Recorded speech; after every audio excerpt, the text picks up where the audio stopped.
নমস্কার বন্ধুরা, সৌমির মনোহারি রান্নায় আপনাদের সবাইকে স্বাগত। আজকে চিংড়ি মাছ দিয়ে খুবই পরিচিত এবং একটি সুস্বাদু পদ রান্না করব। আজকের রেসিপি চিংড়ি ভাপা। চিংড়ি মাছের ভাপা বানানোর জন্য প্রথমেই চিংড়ি মাছগুলোর খোসা ছাড়িয়ে ভালো করে পরিষ্কার করে নিয়েছি।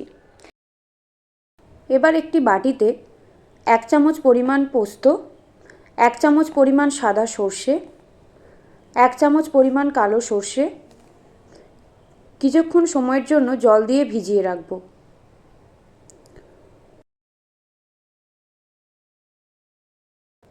আর সাথে নিয়ে নেব 4টে কাঁচা লঙ্কা।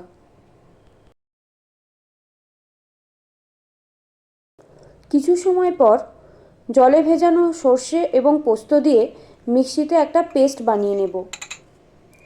যেহেতু এখানে সর্ষে ব্যবহার করছি, তাই 1 চামচ পরিমাণ লবণ দিয়ে দিচ্ছি, যাতে পেস্টটি তেতো না হয়ে যায়।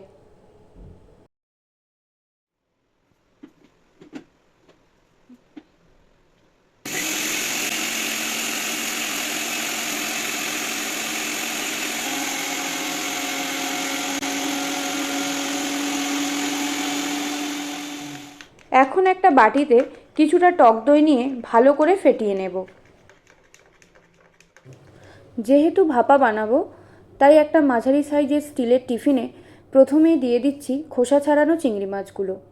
এবার দিয়ে দেব সর্ষে পোস্তর পেস্ট,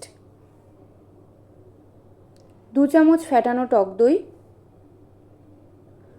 1/2 চামচ পরিমাণ হলুদ গুঁড়ো,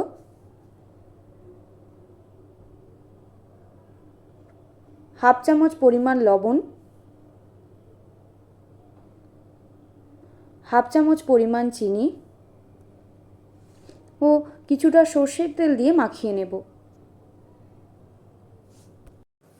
চিংড়ি মাছের সাথে মশলার পেস্টটি ভালো করে মিশিয়ে নিয়ে ওপর থেকে 4টে চেরা কাঁচা লঙ্কা দিয়ে টিফিনের ঢাকনা বন্ধ করে দেব।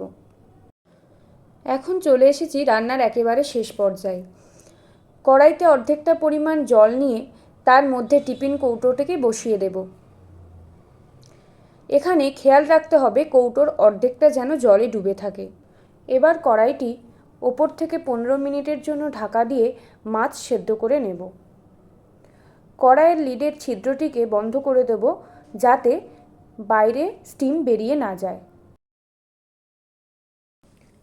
15 মিনিট পর গ্যাস অফ করে কড়াইয়ের লিড সরিয়ে টিফিন কৌটোটা তুলে নেব ঠান্ডা হবার জন্য।